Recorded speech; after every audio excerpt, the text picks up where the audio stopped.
Bonjour à tous, bienvenue dans un nouvel épisode de Léo's French Corner. Salut tout le monde! Léo, j'ai fait un grand pas cette semaine. J'ai acheté mon premier vrai livre en français. Génial! Lequel?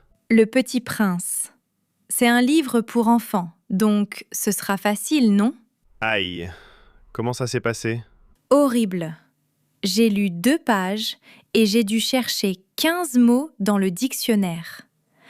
Un livre pour enfants de 6 ans et moi, adulte, je n'y comprends rien. Ah, le fameux piège du Petit Prince. Tu n'es absolument pas la première. Je me suis sentie tellement stupide. Un livre avec des dessins de moutons et je n'arrivais même pas à finir la première page sans me décourager. Tu n'es pas stupide du tout. Tu as juste choisi le mauvais livre pour la mauvaise raison. Mais comment un livre pour enfants peut être plus dur qu'un article de journal pour adultes? Parce que tu as fait une erreur très commune. Tu as confondu 2 choses complètement différentes. L'âge du lecteur visé et le niveau de langue réel. Attends, ce n'est pas la même chose? Pas du tout.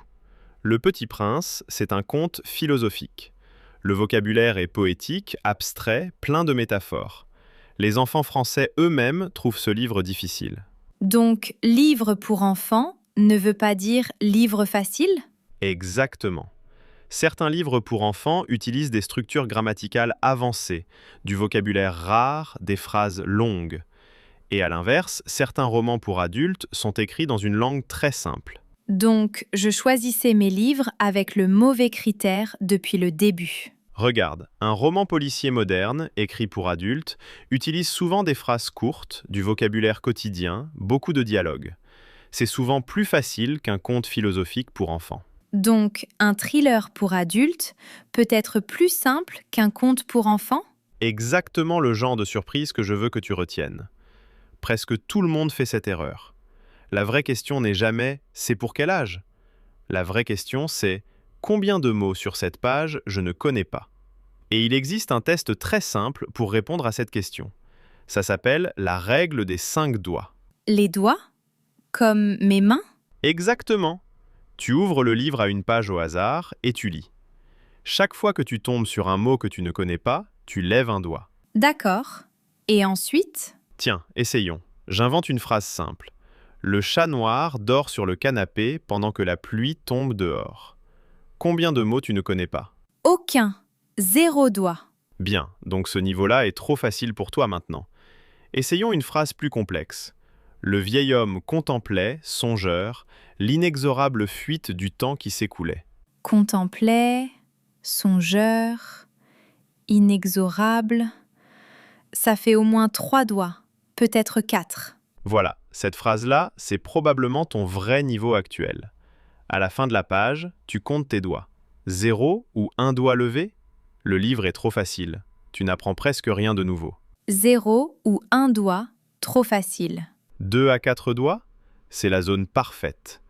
Assez de mots inconnus pour progresser, mais assez de mots connus pour suivre l'histoire sans se perdre. 2 à 4 doigts, niveau idéal.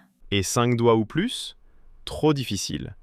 Tu vas passer ton temps dans le dictionnaire au lieu de profiter de l'histoire et tu vas abandonner en 1 semaine. C'est exactement ce qui m'est arrivé avec Le Petit Prince. J'étais à 10 doigts par page. Littéralement, les 2 mains ne suffisaient pas. Mais ce n'est pas juste un truc au hasard, cette règle des 5 doigts. Pas du tout en fait. Des chercheurs en linguistique ont étudié ça sérieusement.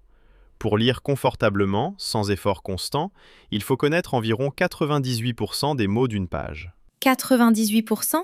C'est très précis. Et en dessous de 95%, la compréhension globale s'effondre.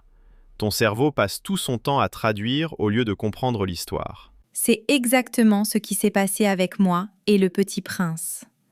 Mon cerveau n'arrêtait jamais de traduire, donc je ne profitais jamais vraiment de l'histoire. Donc, la règle des 5 doigts, c'est juste une version pratique de ce pourcentage, sans avoir besoin de calculer. Exactement. Pas besoin de calculatrice. Juste tes mains. Mais attention, il y a un piège classique, presque aussi sournois que le Petit Prince. Encore un piège? Les bandes dessinées. Les gens pensent, il y a des images, donc c'est facile. Ça semble logique, non? Les images aident à comprendre. Parfois, oui, mais beaucoup de bandes dessinées françaises utilisent énormément d'argot, d'expressions familières, de dialogues très rapides entre amis. Le contexte visuel n'aide pas toujours avec ça. Donc, il faut appliquer la règle des 5 doigts même sur une BD? Toujours! Et la poésie, c'est encore pire. Les poèmes cassent la grammaire normale exprès, donc même un poème simple peut être un cauchemar pour un débutant. Donc, pas de Baudelaire pour mon niveau. Message reçu. Pas encore, non. Et un dernier conseil en bonus. Choisis un livre dont tu connais déjà l'histoire. Un livre que tu as déjà lu en anglais, traduit en français.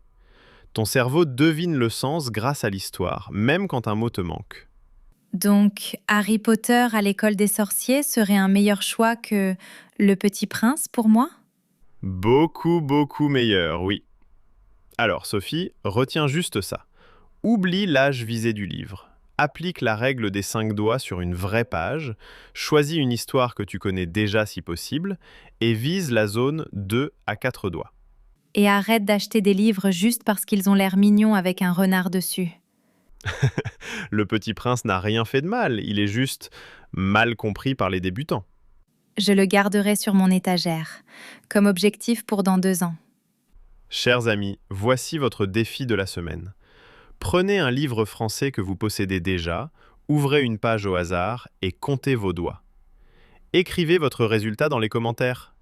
Et si vous êtes à 10 doigts comme moi avec Le Petit Prince, ne vous inquiétez pas, on a tous été là. Merci d'avoir suivi cet épisode. Likez, abonnez-vous et on se retrouve pour le prochain secret du français. Salut tout le monde!